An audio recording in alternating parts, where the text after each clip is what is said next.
All right, so today we're really going to deep dive into menopause and mental health. Oh, yeah. We've got some really interesting research here. Lots to unpack. Yeah, insights from medical experts, and we're even going to touch on hormone replacement therapy. It's such a big topic. It is a big topic, and you know what? It's something that I think a lot of people experience but don't necessarily talk about. Yeah, it's like this hidden thing that everybody goes through, but nobody wants to really, Yeah, right, exactly. air their dirty laundry about. Exactly. And it can feel like you're going crazy, but the reality is that there's a real physiological reason behind what's going on. Oh, absolutely. So I think a good place to start would be like, what exactly are we talking about when we say menopause? How long does this last? Is it like a day? Is it a year? Is it 10 years? Like, what are we talking about? Yeah, that's a great question. And I think it's important to kind of break down the timeline because it can be a little confusing. Sure. So, technically, menopause refers to a single day, Okay. 1 year after your final period. So, like, you wake up one day and you're like, I'm menopausal. Exactly. Like you're officially in menopause. Okay. But the transition itself, like the lead up to that, is a much longer process, and that's called perimenopause. Okay, so when you hear people talking about perimenopause, they're talking about that, like, lead up Exactly, the transitional to period, menopause. and that can actually last quite a while. How long are we talking? So we're talking anywhere from a few months to even over a decade. Oh, wow. So it really varies. It really varies from person to person. Okay. But typically, it starts when a woman is in her 40s, and that's when those menstrual cycles they kind of start to go a little haywire. Oh, yeah, I've heard a lot of stories about that. Yeah, you might have longer cycles, shorter cycles, heavier bleeding, lighter bleeding. It's like a real mixed bag, Yeah. and it's all driven by these fluctuating hormones. Okay, so it really is that roller coaster that people talk about. Oh, absolutely. Right. Hormonal roller coaster. And speaking of hormones, our research mentions them quite a bit. I mean, they're kind of at the heart of this whole thing, right? Oh, they are front and center. We're talking about estrogen, progesterone, Yeah. even testosterone. They're all taking this wild ride during perimenopause. Wow, wild ride. And those fluctuations are really what's responsible for a lot of the physical and emotional changes that women experience. Okay, so let's talk about that hormone mood connection because one of the studies we have here specifically mention serotonin. Right. So what's the connection there? Well, you know how people talk about serotonin as like the feel good chemical? Yeah. It's actually a neurotransmitter. So basically, a chemical messenger in your brain, and it plays a role in your mood, your sleep, your digestion, a whole bunch of stuff. So if your serotonin's off, it can really throw things out of whack. Absolutely. And here's where it gets even more interesting.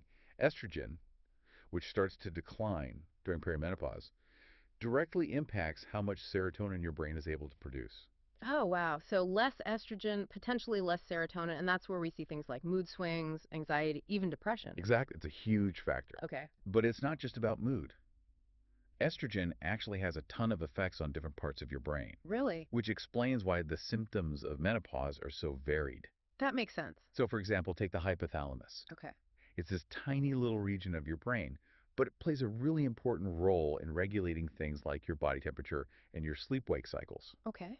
Well, low estrogen levels in the hypothalamus are believed to be a major driver behind hot flashes and night sweats. That makes so much sense because I knew that hot flashes and estrogen were connected, but I never really understood exactly why. Yeah, well, there you go. That's fascinating. It's like the hypothalamus is saying, hey, where'd all the estrogen go? And it kind of freaks out a little. Oh man, that's a good way to put it. And then you've got the hippocampus, What does that do? another key part of the brain, and that one is essential for memory and learning. Oh, so that's where the brain fog comes in. Yeah, I was Exactly. going to say. Because estrogen receptors are found in the hippocampus. So when estrogen levels drop, it can really impact your ability to recall information and form new memories. It's like all the pieces are starting to fit together now. Right. It all comes back to those hormones. Hormones are powerful. They really are. Oh. And it doesn't stop there either. We've also got the amygdala, which processes emotions, Okay. and the prefrontal cortex, which is responsible for decision making, regulating those emotions. And guess what? They're influenced by estrogen too. Of course they are. So you can start to see how all of these things like mood swings, anxiety, Yeah. even in some cases more serious mental health conditions, can be linked back to these hormonal shifts. It really highlights how crucial estrogen is for our brain health. Absolutely. It's like the glue that holds it all together. But I'm glad you mentioned those other mental health conditions because I do think we need to talk more about how, this isn't just about feeling a little more emotional or having, a shorter fuse sometimes. We need to talk about the potential for some more serious concerns. You're absolutely right. It's not something to be taken lightly. Right, and we'll dive into that more after a quick break. It really can be.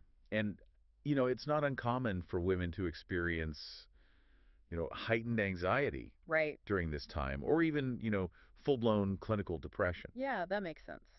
And if someone already has a history of mental health conditions like, if they've struggled with depression or anxiety in the past, or bipolar disorder, perimenopause can sometimes make those conditions even worse. Right, it's like adding fuel to the fire almost. Exactly. It adds another layer of complexity to what might already be a challenging time. Absolutely. And we can't forget about the cognitive stuff we were talking about earlier, like Yeah, the brain fog. the brain fog. Imagine, you're a surgeon Oh gosh. or a lawyer or, somebody in a high stakes job where you really need to be on top of your game. Right. And suddenly you're struggling to remember specific details or terms that you use every day. It's like your brain is betraying you. Right. It can be so frustrating and it can really impact your confidence and your performance. I remember one of the researchers we read put it so perfectly. They said, lowering estrogen levels seems to make people forget their nouns. That's a great way to put it. Isn't that good? Like, it's kind of funny, but also like, oh my gosh, that's terrifying. It's true, though. Yeah. We focus so much on the emotional side of menopause, but those cognitive changes are really significant too. It really highlights how much we still have to learn and understand about how this impacts women's lives. Absolutely. And speaking of things we need to understand better, we've got to talk about hormone replacement therapy. HRT, the big one. I feel like everybody's heard of it, Right. but there's so much conflicting information out there. Yeah, it's a minefield. It is a minefield. And then, of course, there was that big Women's Health Initiative study back in 2002 Right. that I think raised a lot of red flags for people. It definitely had a big impact. It did. So can you kind of break down what the current thinking is on HRT? Because I think there's still so much confusion around it. Yeah, and that 2002 study, while it was really important, it's important to understand what it was actually looking at because it was focused on using HRT for long-term disease prevention in women who are already postmenopausal. Okay. So it wasn't looking at how HRT might be used to manage symptoms in women who are going through perimenopause or early menopause. So there's a difference between using it for like symptom management in those earlier stages Huge difference. versus like disease prevention later on. Exactly, and that's a really crucial distinction. Okay, I'm starting to understand the nuance here. Yeah, and what the research suggests is that for women who are experiencing, you know, moderate to severe menopausal symptoms, and especially if they start HRT closer to menopause and they don't have any contraindications, it can actually be a really effective and generally safe treatment option. Okay, so it's not a one size fits all Not at all. kind of situation. No, everybody's different. It really depends on your individual needs and your circumstances. Exactly. And that's why having those open and honest conversations with your doctor is so important. Yeah, they can really help you weigh the pros and cons. Absolutely, because they know your medical history, they know your family history. They know your body. Exactly. And they can help you make the decision that's best for you.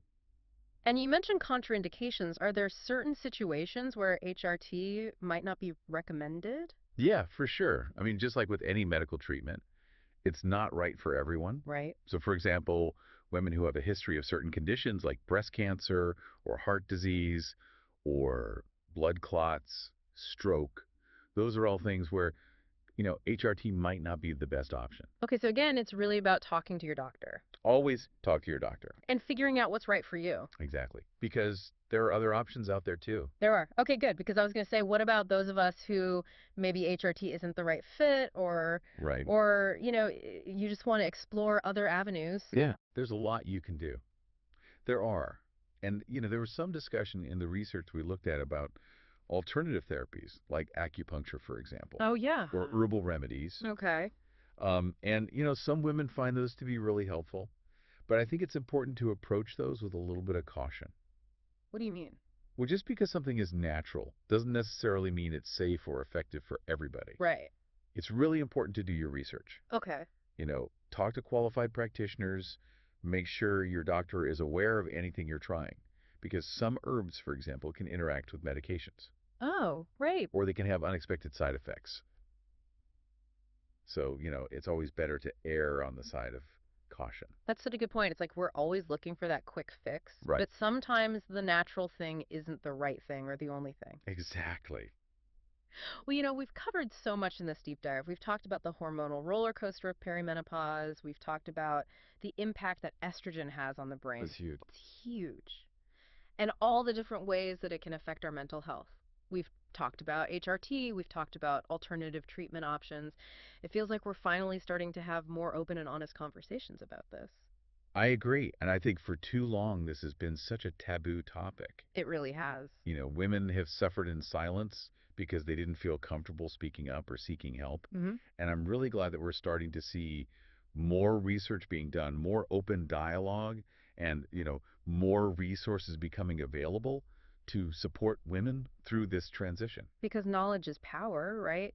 The more you understand about what's happening in your body and your mind, the more empowered you are to advocate for your own needs and seek Absolutely. the right support. And find a healthcare provider who will actually listen to you and Exactly. work with you to find the best path forward because there's no one size fits all approach. Not at all. And it's not just a women's issue either, right? Well, I mean, this affects everyone. It affects their partners, it affects their families. So it's a conversation that I think we all need to be a part of. we do. Well, this has been so insightful. I really appreciate you diving into this with me today. It's been my pleasure. And for everyone listening, remember you're not alone in this. Keep asking those questions. Advocate for your needs, seek out support when you need it. And I think most importantly, just stay curious about your body and your mind because there's always more to learn. Always. And who knows, maybe all of those hormonal shifts and changes are what spark even more creativity in this next chapter of your life. Ooh, I like that. Right. All right, until next time, stay curious, everyone.